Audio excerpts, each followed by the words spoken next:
Hello? Hard life. Meek, meek. So, the Game Informer article is out, and there's a few things that we should talk about.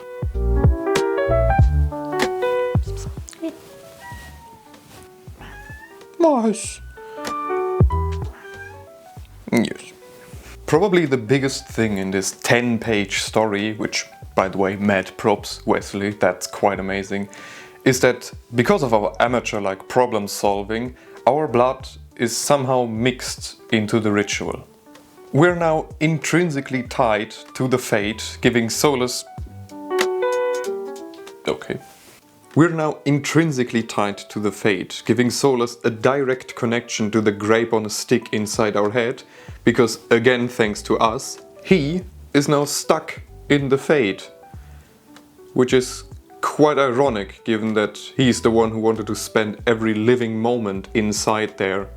But while that wouldn't be a problem by itself, what makes this a sort of whoopsie is that Elgarnan and Gillenan are now freed from their prisons. You know, Elgarnan, the god of anger issues, and Gillenan, the goddess of essentially murdering her own children to become a god. What's more, according to this bit of information, not only are they roaming freely in a world gone mad, they are also walking, talking and probably murdering blight bombs.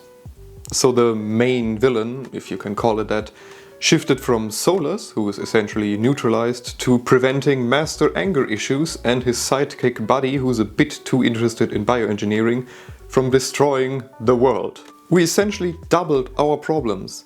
Instead of one sort of restrained skinhead, we now got two completely unhinged maniacs.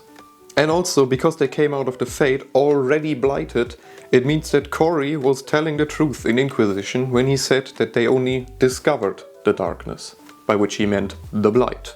What all of that means, we'll have to wait and see. Damn hay fever.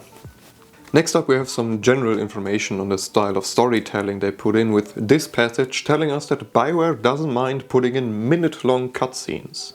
Not terribly surprising, but a nice bit of reassurance to those concerned that streamlining the combat meant cutting corners in the storytelling as well.